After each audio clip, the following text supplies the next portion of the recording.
소요리 문답 제40문답에 대해서 알아보도록 하겠습니다. 하나님께서 사람에게 그의 순종의 규칙으로서 처음 나타내신 것은 무엇입니까? 그렇게 질문합니다. 하나님께서 사람에게 그의 순종의 규칙으로서, 순종이라는 말은 복종해라는 말과 조금 틀린 말입니다. 너가 그렇게 할 수 있으니 그렇게 하라, 이 말입니다. 더 쉬운 말로 하면 너의 전 인격, 너의 의지, 너의 온 마음을 다해서 내가 저걸 해야 되겠다, 그렇게 발견하고 깨닫고 힘을 얻어서 힘의 축복을 받아서 그렇게 하라는 겁니다. 그러니까 단순히 이걸 해야 된다, 의무적으로 줬다고만 볼 수는 없는 겁니다. 순종할 수 있는 대상으로 먼저 만들어졌다는 게 중요하고요. 순종할 수 있는 힘과 축복이 주어진다는 거, 그 뒤에 따라온다는 거, 그게 중요합니다. 그러면서 당연히 되어지는 게 순종이라고 어제 39문답에서 봤습니다. 그러면 그 순종의 규칙으로서 처음 나타내신 것은 도덕법이다, 이렇게 말을 하고 있습니다. 그 도덕법은 우리 성도에게만 주어진 거냐, 하나님 자녀들한테만 주어진 거냐, 그게 아닙니다. 영어에 오늘 질문하면서 man이라고 그 도덕법의 대상에 대해서 이렇게 규정을 했습니다. man이라는 것은 남자만 뜻하는 게 아니고 mankind, 모든 인류를 대상으로 하는 겁니다. 쉽게 말해서 모든 사람을 대상으로 하는 겁니다. 모든 사람 인류를 대상으로 했기 때문에 모든 사람이 피조물로서 하나님의 거룩함에 이루기 위해서는, 합당하게 살기 위해서는 그러면 어떻게 해야 되는 것인가? 하나님의 뜻에 순종하기 위해서는 어떻게 해야 되는 것인가? 그거에 대해서 알리고 있는 겁니다. 그리고 중생하지 못한 사람들, 불신자들에게는 이 도덕법이, 쉽게 말해서 율법이 죄를 깨닫게 하고 죄가 이거라고 규정하는 역할을 합니다. 그러나 단순히 너는 죄인이라고 말하지 않고 나는 죄인이니 나는 도저히 이제 할 수 없으니 이제는 하나님께로 가야 되겠다, 하나님이 나에게 구원의 길로 주신 그리스도를 붙잡아야 되겠다는 그리스도께로 안내하는 안내자의 역할을 율법이 합니다. 도덕법이 합니다. 그래서 바울은 이 도덕법을 보고 몽학선생이라 그랬죠. 몽학선생은 예전에 그 바울이 공부했을 그 당시에 아이들을 어려서부터 키우는 사람이 있었답니다. 그걸 몽학선생이라고 합니다. 쉽게 말해서 클 때까지 안내해주고 그런 역할을 하는, 쉽게 말해 그리스도교를 안내하는 그런 역할을 율법이 한다는 거죠. 그러면 중생한 자 성도에게는 그리스도께서 완전한 모범을 통해서 율법의 완성자가 되셨는데, 그러면 그 분을 바라보고 완전한 율법의 완성되신 그리스도를 바라보고 하나님께로 더욱 나아가는 은혜를 사모하는 역할을 하게 합니다. 그리고 우리가 다 이것 때문에 이거 지키다가 못 지키다가 정죄받아 죽었어야 되는데 그리스도 오심으로 말미암아 내가 구원받은 하나님의 자녀가 됐구나, 내가 저 법으로 따지면 멸망받고 저주받아야 되는데 나는 저 법을 충족시키신 그리스도로 말미암아 구원받은 하나님의 자녀가 됐구나, 그런 특별한 감사가 넘치게 하는 그런 역할을 해주는 겁니다.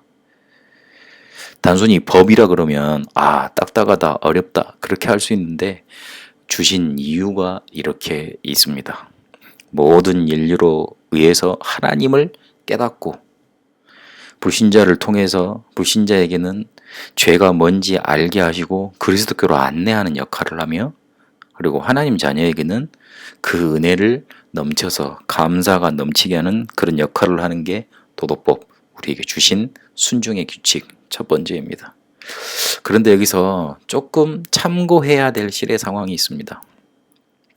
이 소요리 문답이 만들어진 때가 어느 때였냐? 영국의 교회가 개혁돼야 되겠는데 이 교회를 어떻게 하면 종교 개혁에 맞게끔 개혁을 할 것이냐? 지금까지 우리가 막 천주교의 핍박 아래 복음도 제대로 못 듣고 이렇게 멸망당하면서 살아왔는데 이걸 어떻게 하면 종교개혁답게 회복해야 될 것이냐, 그런 상황에서 중세 천주교에 대항해서 그런 시대적 상황 속에 막 투쟁하다가 만들어진 신앙 고백입니다. 그렇기 때문에 조금 뭔가 이렇게 복음에 대해서 선명하게 막 충분하게 막 다루지 않았고요. 다루지 못했죠. 그런 시간적인 여유가 없었죠. 그러니 이게 왜 필요한지에 대해서 조금 이렇게 논리적으로는 설명을 했습니다만은 강조점이 이렇게 펼쳐 놓으면 그냥 도덕법을 지켜야 된다, 순종해야 된다, 거기에만 갈 수 있습니다. 왜 순종해야 되는지, 왜 그렇게 율법을 지켜야 되는 것인지, 그 이유에 대해서, 원인에 대해서, 근본에 대해서 강조가 안 될 수 있습니다. 그런 허점이 있습니다. 그러다 보니 자칫 잘못하면 출애굽 당시에 십계명을 하나님이 왜 주셨냐면, 사람들이 노예 400년 생활하면서 언약도 잃어버리고 완전히 뭐라 그럴까, 애굽에서 살았던 문화 속에 쩌들어 살았습니다. 어디서 어떻게 이 사람들을 다시 시작해야 될까 하나님도 난감하셨을 겁니다. 그래서 십계명을 허락하신 겁니다.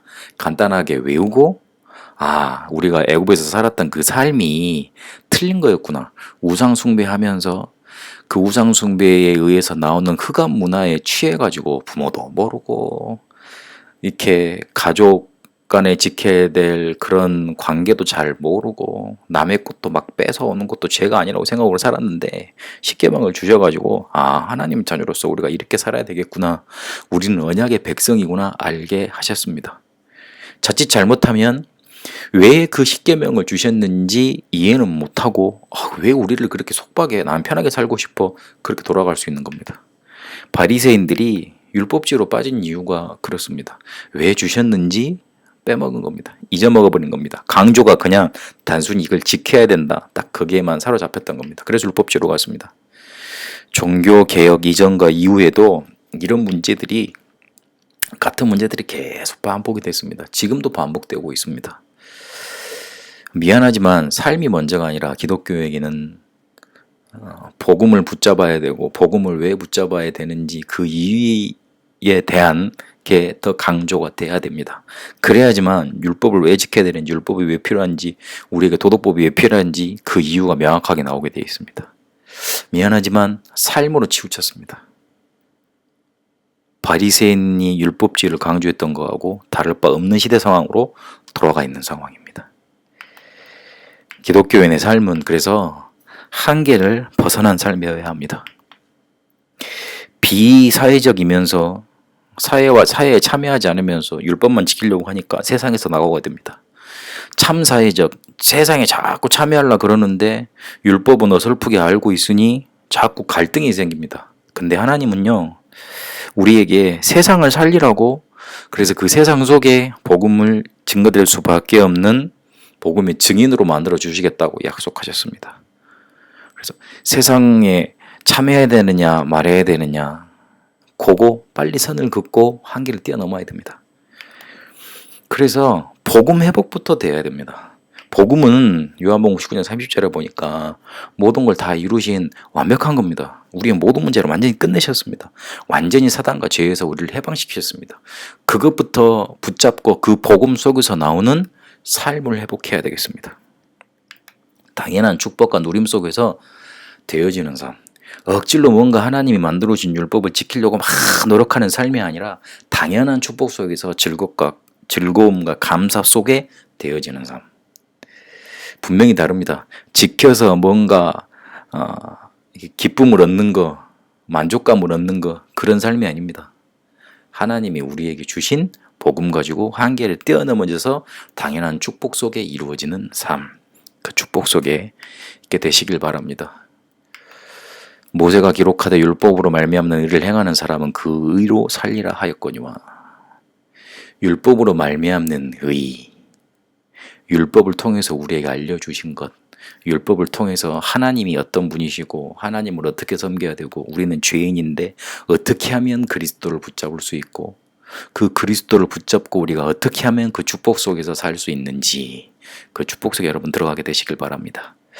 살아계신 하나님, 우리의 삶의 포인트가, 삶의 중심이 복음 회복 속에 있게 하여 주옵소서. 그래서 하나님이 우리에게 순종의 규칙으로 주신 이 도덕법, 율법이 당연한 축복 속에, 감사와 감격 속에 이루어지는 삶으로 응답받게 하여 주옵소서. 그래서 골몰하게 내가 이렇게 살아야 되느냐 저렇게 살아야 되느냐 그런 갈등 속에 있지 않게 하시고, 하나님이 주시는 감격과 구원의 기쁨 속에 하나님이 주신 축복을 누리는 응답으로 이어지게 하여 주옵소서. 살아계신 우리 주 예수 그리스도 이름으로 기도합니다. 아멘.